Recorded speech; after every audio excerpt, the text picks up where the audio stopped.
The keys to my new house felt heavy in my pocket as I stared at my bank account balance. Exactly 742.16. Just yesterday, there had been over $50,000 sitting there, my entire college fund. My hands trembled as I dialed my mother's number. "Mom, what happened to my college fund?" My voice cracked despite my best efforts to stay calm. "Oh, honey, about that." She paused, and I could practically see her nervously twirling her hair. "Your brother needed the money for his new business venture. You know how important this is for the family." I'm Elisa, and this was the moment I realized just how little I meant to my own family. The front door slammed, and my brother Harley's booming voice filled our house. "Hey sis, come check out what your college fund bought." My feet carried me outside before my brain could process what was happening. There, taking up half our driveway, sat a gleaming white boat. Not just any boat, a 35-foot luxury cruiser that probably cost more than most people's yearly salary. "Isn't she beautiful?" Harley ran his hand along the hull, grinning like a kid on Christmas morning. "Mom and I figured since you're so good with your money, you can just work your way through college. This investment will pay off way better than some boring degree." "You took my money without asking?" I managed to choke out. "Mom agreed it was the right move," he shrugged. "We're expanding the family entertainment business. This boat will be perfect for luxury tours." My mother appeared beside me, placing her hand on my shoulder. I shrugged it off. "Sweetie, your brother has such a good head for business. This is what's best for everyone." "Everyone except me, you mean?" I stepped back, watching their faces. Neither looked guilty, just mildly annoyed at my reaction. "Don't be dramatic," Harley rolled his eyes. "You can be part of the business, too. Maybe work as a tour guide or something." My phone buzzed in my pocket. A text from my real estate agent confirming the closing date for the house I'd secretly bought. The house my family had been eyeing for months as the perfect location for their new restaurant. "I need some air," I muttered, walking away as they continued fawning over the boat. I drove to my best friend Philip's house, barely seeing the road through my tears. He opened the door before I could knock, took one look at my face, and pulled me into a hug. "They did it, didn't they?" he asked softly. "They took your college fund?" I nodded against his shoulder. "Bought a stupid boat. Didn't even ask me first." We sat on his porch, and I told him everything. About the boat, about their dismissal of my feelings, about the house I'd purchased with my own savings and investments. "Are you sure you want to go through with this?" Philip asked, handing me a tissue. "Once you tell them about the house, there's no going back. They need to learn they can't just walk all over me." I wiped my eyes. "I've spent years watching them favor Harley, making excuses for everything he does. Well, now they'll see what it feels like to have their dreams crushed." My phone buzzed again. This time it was my grandmother, Joanna. "Heard about the boat," she said when I answered. "Come over for tea?" "Be there in 20, I replied, grateful for the one family member who always had my back. When I arrived, Grandma Joanna was waiting with fresh cookies and knowing eyes. "Sometimes," she said, sliding a cup of tea across the table, "the best revenge isn't loud and angry. It's quiet and clever." I pulled out the house keys and set them on the table. "Like buying the property they've been dreaming about before they could get their hands on it." A slow smile spread across her face. "Exactly like that." She reached across and squeezed my hand. "You've always been smarter than they gave you credit for, dear." "I'm scared," I admitted, "but I'm also tired of being the family doormat." "Good," she nodded. "Fear means you understand the consequences, but sometimes burning bridges lights the way forward." She took a sip of her tea. "When do you plan to tell them?" I thought about Harley's smug face as he showed off his new boat, about my mother's casual dismissal of my future. "Soon," I said, gripping the house keys tightly. "Very soon." The weight of the keys in my hand felt different now, not heavy with dread, but solid with purpose. My family thought they knew me, thought they could predict my every move. They were about to learn just how wrong they were.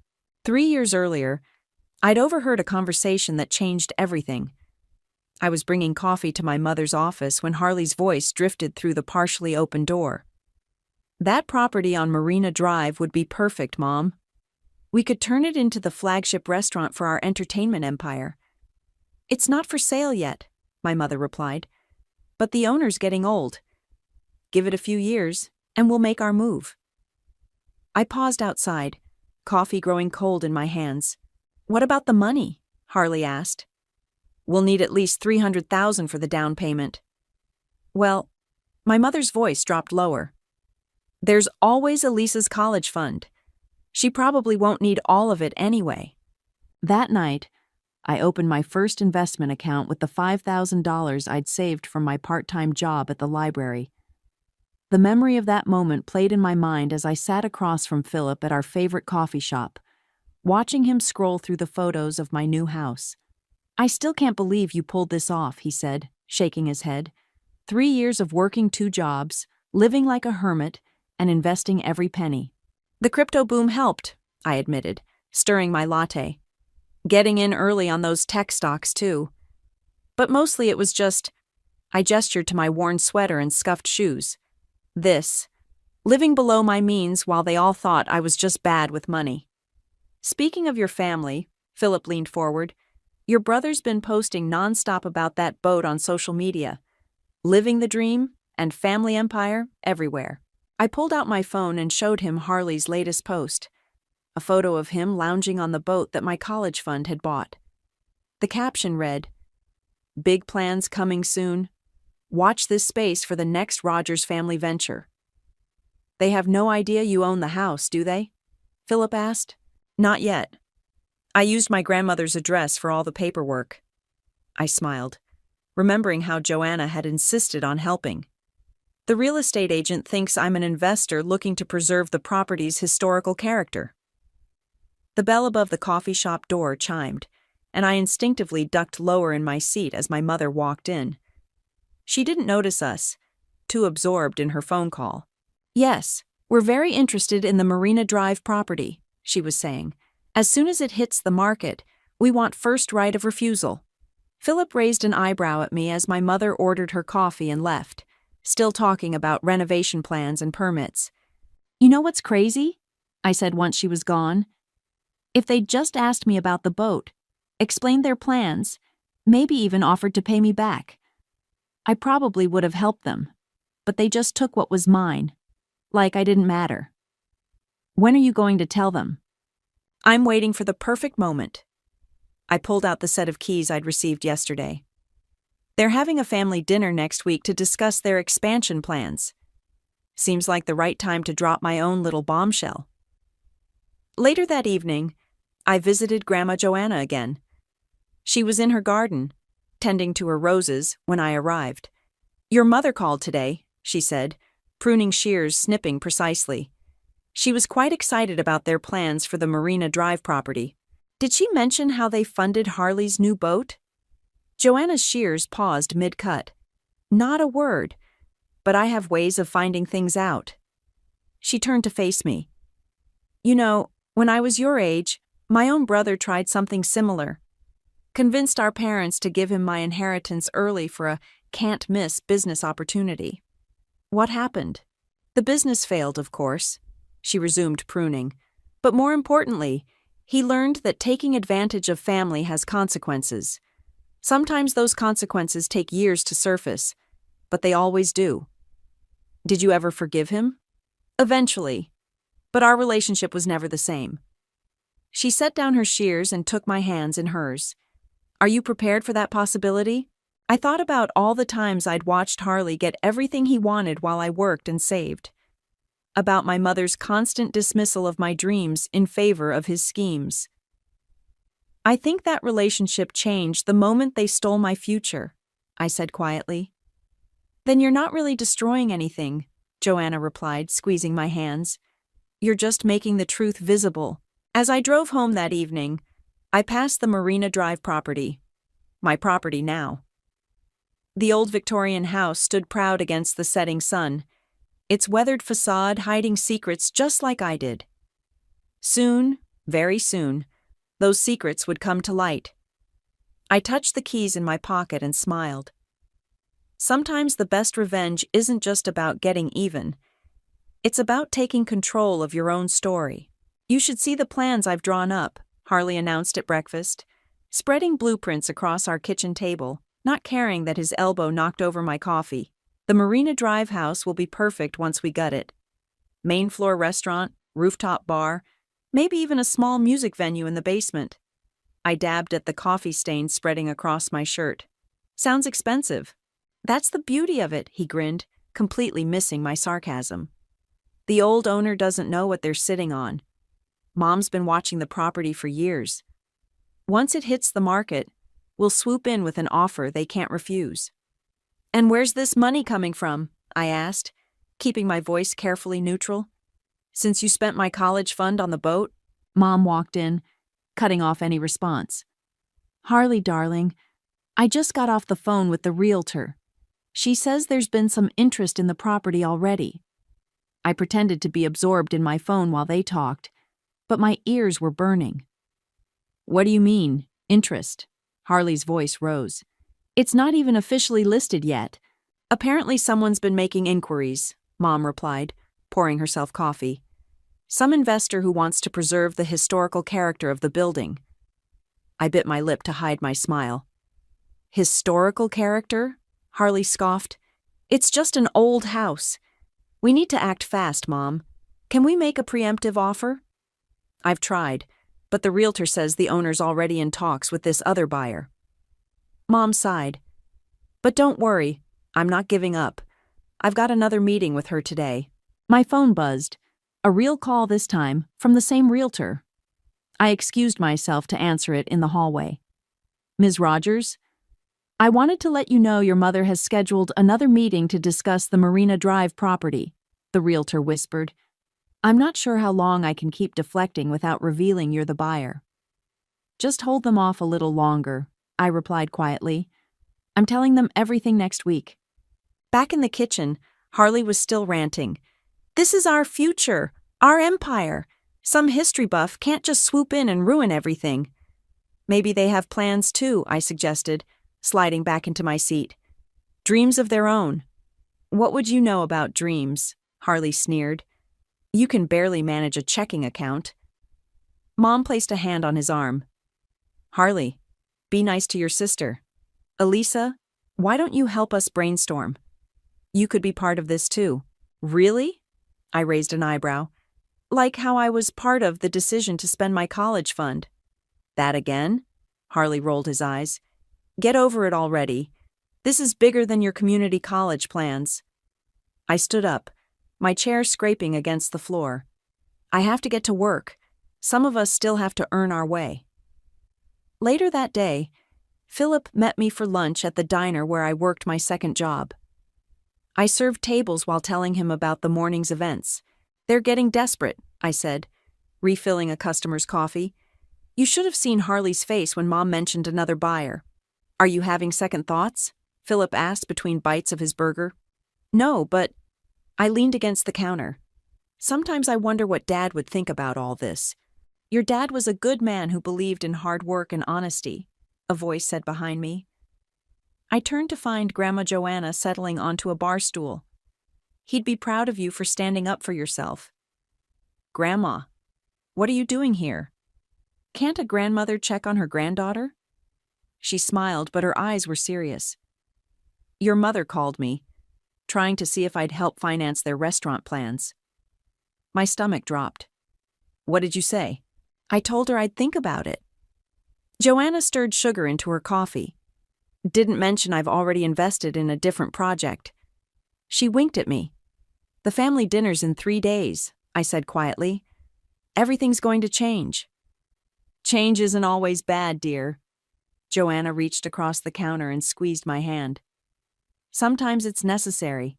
After my shift, I drove past the Marina Drive house again. A sold sign had appeared in the window. My realtor's way of telling me the sale was officially recorded. In less than 72 hours, I'd tell my family that their dreams of an entertainment empire had been built on quicksand. My phone buzzed with a text from Harley. Family meeting tonight. Emergency strategy session about Marina Drive. Be there or prove you don't care about this family. I typed back, wouldn't miss it for the world. Sometimes the hardest part of revenge isn't the planning or the execution. It's maintaining your poker face while watching your targets walk straight into the trap they've set for themselves. The emergency family meeting turned out to be exactly what I expected. Harley pacing the living room, waving his arms as he ranted about the Marina Drive property slipping through his fingers. We need to pool all our resources, he declared. Mom's savings, my boat revenue, maybe even take out a loan. The boat's making revenue already? I asked innocently. It's only been a week. Harley shot me a dark look. I've got 3 tours booked for next month. That's not the point. The point is, Mom interjected, we need to show we're serious buyers. Elisa, honey, do you have any savings you could contribute? The irony was almost too much. You mean, besides my college fund? An uncomfortable silence filled the room. Mom shifted in her seat while Harley's jaw clenched. I think I'll make some tea, Mom said, escaping to the kitchen. As soon as she left, Harley rounded on me. Would you stop with the guilt trips? This is exactly why we didn't consult you about the boat. You're so small-minded. Small-minded? I stood up. Is that what you call wanting an education? Education? He laughed. While I'm building an empire, you're stuck waiting tables and shelving books. Face it, sis. You're going nowhere. I grabbed my keys. I need some air. Running away again? Harley called after me. Typical Elisa, always too weak to face reality. I drove straight to Grandma Joanna's house, my hands shaking on the steering wheel. She opened the door before I could knock, one look at my face telling her everything she needed to know. Come help me with these photo albums, she said, leading me to her study. I've been meaning to organize them. We sat on the floor, surrounded by old photographs. She handed me one showing my father standing proudly in front of his first hardware store. Your father built that business from nothing, she said softly. No shortcuts, no stepping on others, just hard work and integrity. Harley says I'm going nowhere, I whispered, tracing Dad's smile in the photo. Harley, Joanna said firmly, doesn't know the difference between noise and progress. She pulled out another photo. Me at 16, accepting a math competition trophy. You've always been the quiet achiever, just like your father. My phone buzzed with a text from Mom. Please come home. We need to discuss this as a family. They want me to contribute my savings to their restaurant plan, I told Joanna. She raised an eyebrow. The savings they don't know about? For the property you already own? The very same. I showed her Harley's latest social media post. Another photo of the boat with the caption, Big moves coming soon. Watch this space. Haish family empire. Haish success. Your brother, Joanna said carefully, reminds me of those peacocks in the zoo. All show, no substance. She patted my hand. But you, my dear, are an owl. Quiet, watchful, and far wiser than anyone suspects. My phone buzzed again, this time from Philip. Heads up. Your brother's at the diner asking questions about your work schedule and tips. Think he's trying to figure out how much money you have. They're getting desperate, I told Joanna, showing her the message. Good, she replied, surprising me. Let them squirm a bit. They need to learn that actions have consequences. When I finally returned home, Mom was waiting up. Sweetie, I know we hurt you with the college fund situation, she began. Do you? I interrupted. Because it seems like you and Harley have it all figured out. The boat, the restaurant, the family empire. Where do I fit in any of that? You could manage the restaurant. She brightened. You're good with numbers. And stop. I held up my hand. Just stop. You don't get to decide my future anymore. I headed upstairs, but her voice followed me. The family dinner's tomorrow night. Please come. Harley has some big announcements. Oh, I'll be there, I muttered under my breath. touching the house keys in my pocket, with some announcements of my own. In my room, I pulled out the property deed and laid it on my desk. Tomorrow, everything would change. Tomorrow, they'd learn that the quiet daughter they'd dismissed had outmaneuvered them all. My phone lit up with one final text from Grandma Joanna. Remember, dear, the best revenge isn't just about winning. It's about standing up for what's right. Sleep well. Tomorrow you take back your power. I touched the deed one last time before turning out the light. Tomorrow couldn't come soon enough. The family dinner started exactly as I expected, with Harley commanding everyone's attention. Mom had prepared his favorite lasagna, and Grandma Joanna sat across from me, her eyes twinkling with anticipation. Before we eat, Harley announced, standing and raising his glass, I have some exciting news. Despite some complications with our original property plans, I've secured a meeting with potential investors for our restaurant venture. That's wonderful, darling, Mom beamed. When? Next week. They're very interested in our vision. He smiled smugly. Of course, it would be better if we had the Marina Drive location locked down, but we'll figure something out. Actually, I set down my fork, my heart pounding. I have some news about that. Not now, Elisa. Mom waved her hand dismissively. Let your brother finish. No, I said firmly, pulling out the property deed from my bag. I think you'll want to hear this. The room fell silent as I placed the document on the table. Harley's face scrunched in confusion as he leaned forward to read it. What is this? He asked, his voice suddenly uncertain. The deed to 1247 Marina Drive, I replied calmly. My property. Mom's wine glass slipped from her hand, spilling red across the white tablecloth. What? I'm the investor your realtor's been talking to, I continued, watching their faces. I bought it last week. It's mine. Harley snatched up the deed, his hands shaking. This is impossible. You don't have this kind of money. I did, actually. 3 years of savings, smart investments, and 2 jobs. I turned to Mom. Turns out I'm better with money than you thought. Harley's face turned red. You did this on purpose. You knew we wanted that property. Like you knew I wanted to go to college, I shot back. Funny how that works. Elisa, Mom's voice quavered. Surely we can work something out. We're family. Family? I laughed, but there was no humor in it. Was it family when you took my college fund without asking? When you dismissed my dreams because they didn't fit into Harley's grand plans? You ungrateful little... Harley started to rise, but Grandma Joanna's voice cut through the tension. Sit down, Harley. Her tone left no room for argument. I think it's time everyone here learned a lesson about consequences. You knew about this?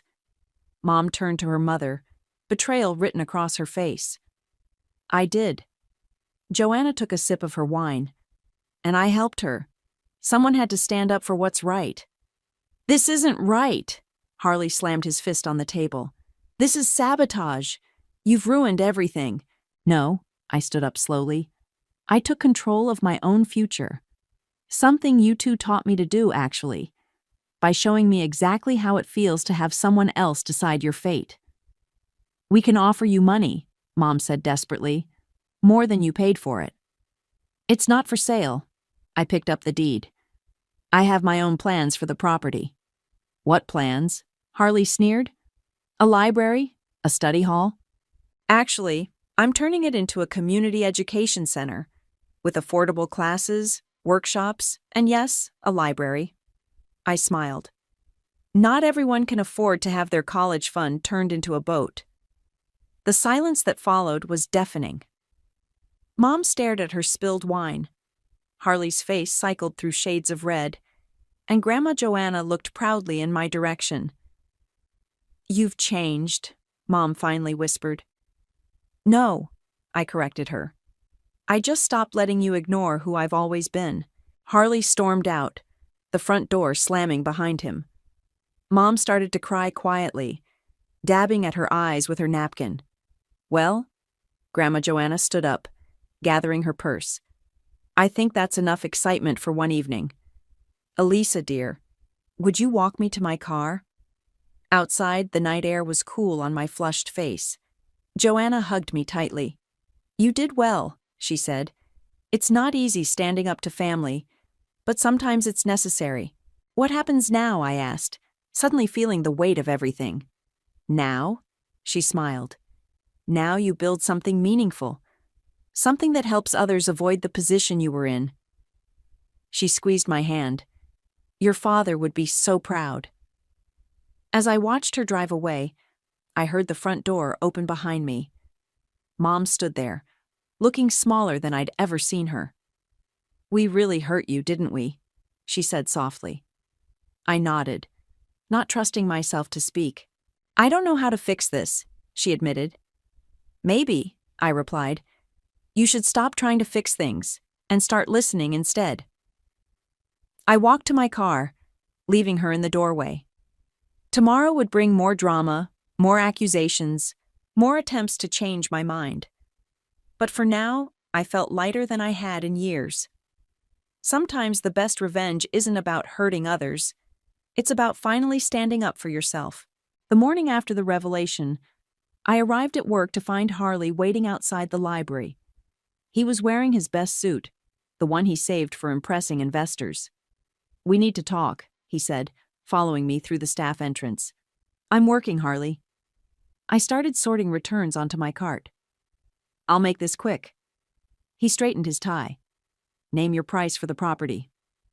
I pushed my cart between the shelves, methodically replacing books. It's not for sale. Don't be childish. He grabbed a book from my cart, holding it hostage. This little revenge plot was cute, but it's time to be realistic. You're not really going to waste that property on an education center, are you? Waste? I snatched the book back. Like you wasted my college fund? That was an investment. So is this. I turned to face him. But my investment will help people, not just feed your ego. His face darkened. Mom's devastated, you know. She barely slept last night. Really?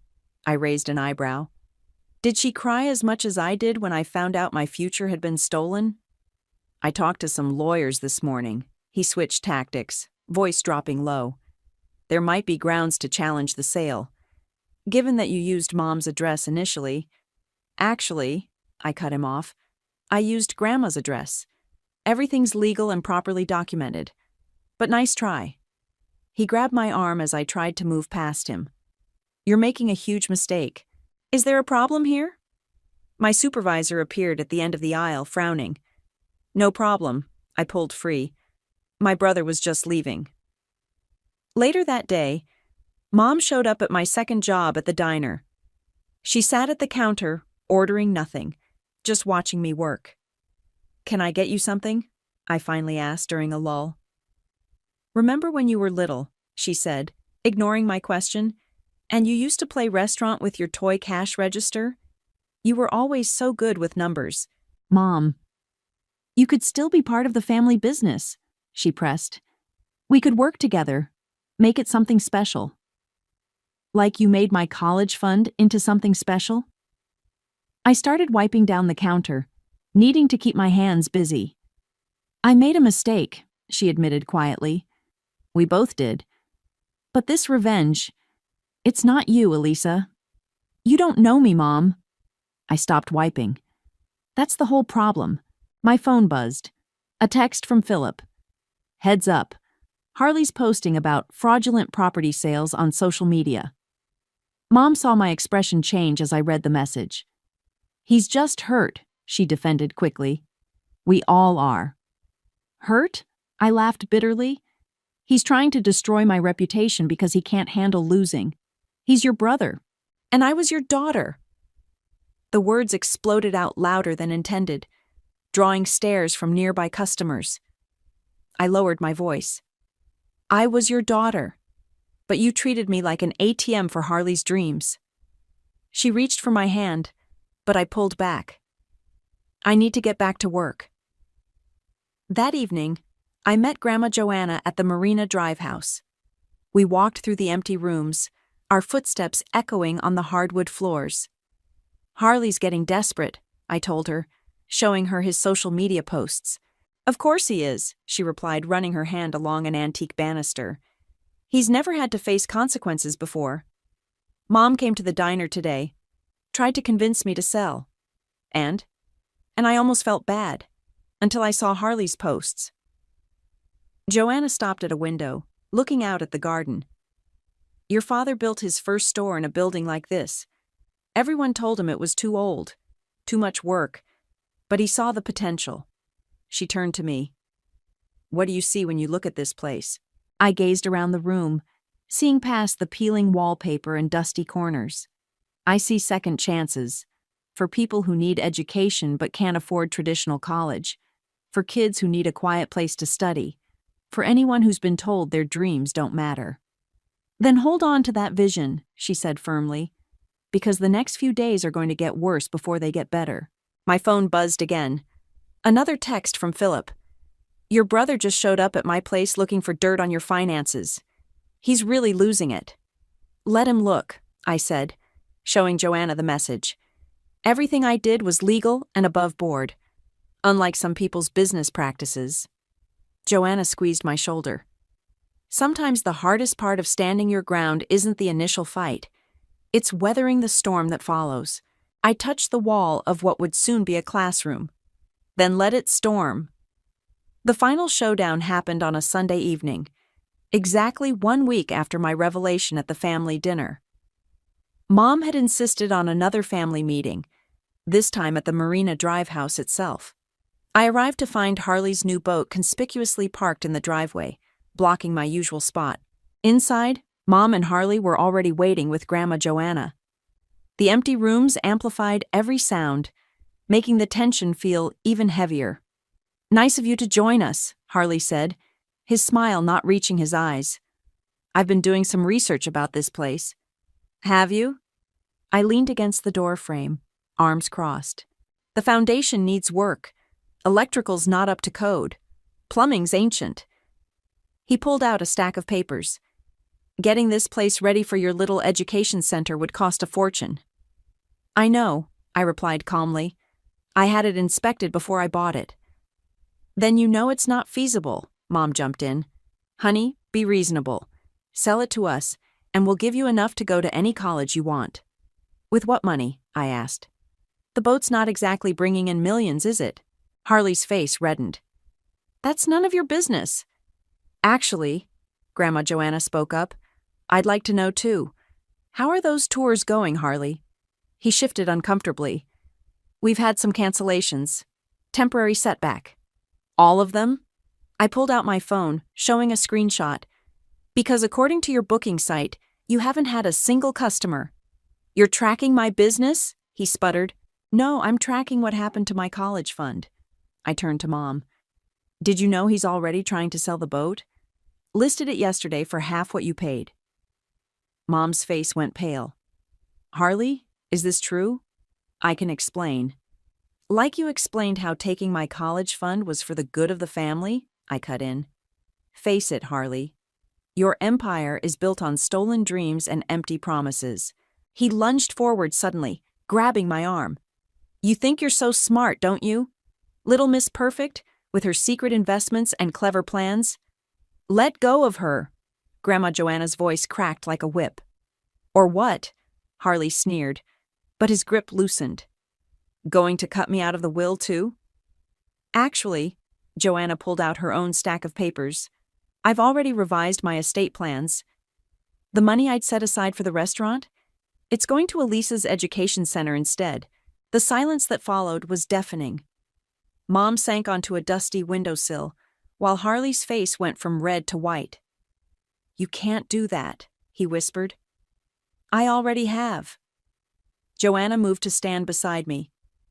"Because unlike some people, I believe in investing in dreams that help others, not just ourselves." "This isn't fair." Harley kicked an empty paint can, sending it clattering across the floor. "Everything was perfect until you ruined it." "Perfect?" I laughed incredulously. "You stole my future." "We borrowed it," he shouted back. "Without asking. without caring, just like you've always done, taking whatever you want because Mom taught you that you deserved it. Enough! Mom stood up, tears streaming down her face. Just enough. She turned to Harley.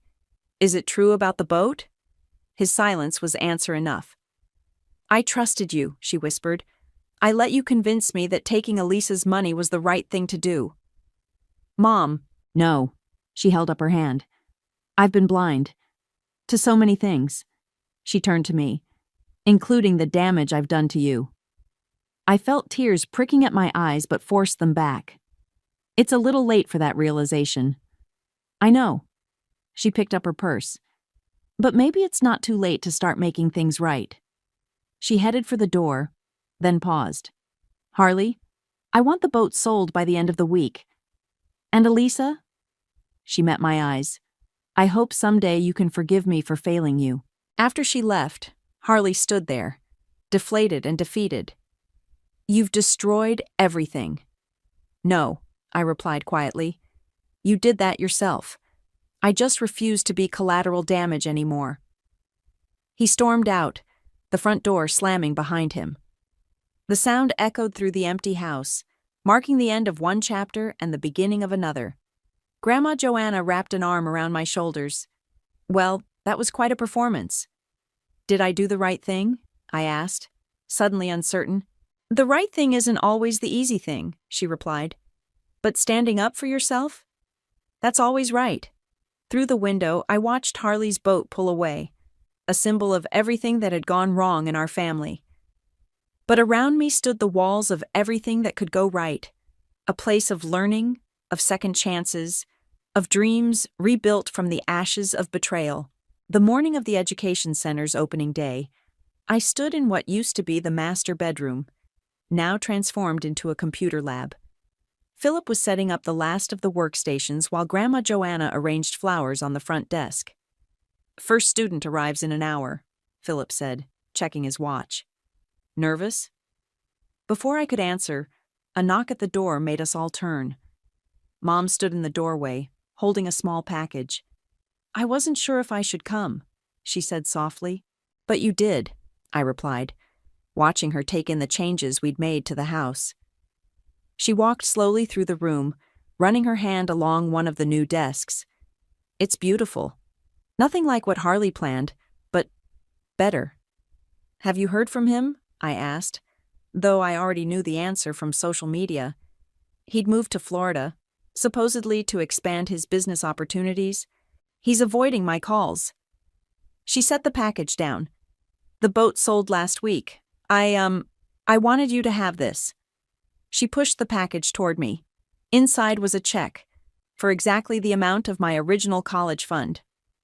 Mom, please, she interrupted. I know it doesn't fix everything, but it's a start. I studied her face, seeing for the first time the toll the past months had taken. The proud, dismissive woman who had always sided with Harley was gone, replaced by someone who looked tired, real. I can't accept this, I said, pushing the check back. Elisa, please. No, Mom, listen. I gestured around the room. Look at what I built without it. Without you or Harley. I needed to know I could do that. A small group of people appeared in the doorway. Our first prospective students, early for orientation. Philip quickly went to greet them while Joanna busied herself with last-minute adjustments. Then what can I do? Mom asked, her voice barely a whisper. You could stay? I surprised myself by saying. See what your daughter actually built, instead of what your son promised to build. She nodded, wiping away tears. I'd like that. The orientation room filled quickly. Single parents looking for better opportunities, teenagers who couldn't afford a traditional college, older adults seeking career changes. Each face told a story of dreams deferred but not abandoned. I stepped up to the podium, my prepared speech forgotten as I looked at the crowd. My mother sat in the back row, next to Grandma Joanna. Philip gave me a thumbs up from his spot by the door. Welcome to Second Chances Education Center, I began. This place exists because I believe everyone deserves the opportunity to pursue their dreams, regardless of their circumstances or what others think is possible. As I spoke, I saw my mother crying quietly in her seat, but for once, her tears didn't make me feel guilty or angry. They felt like recognition of what I'd achieved, of who I'd become despite everything. After the orientation, as the last students filed out with their registration packets, Mom approached me again. "What you said about second chances," she hesitated. "Does that apply to mothers too?" I thought about all the anger I'd carried, all the hurt and betrayal. But I also thought about the strength I'd found because of it. "There's an adult education class starting next week," I said finally. "Basic business accounting.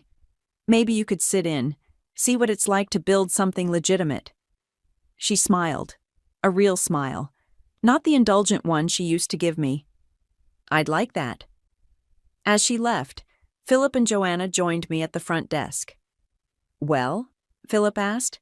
"How does it feel?" I looked around at what we'd created, not just classrooms and computers, but a space where dreams wouldn't be stolen or dismissed, where people like me could find their power. "It feels like winning," I said, "but not the way I expected." "The best victories rarely are what we expect," Joanna said, hugging me. "They're better." Through the window, I could see my mother getting into her car. She paused, looking back at the house, not with regret for what could have been, but with something that looked like pride.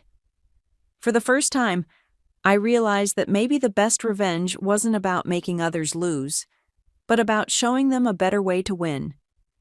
"Ready to start teaching?" Philip asked, handing me the day's schedule. I took one last look around the room, at the dreams we'd build, the lives we'd change, the future we'd shape. Ready.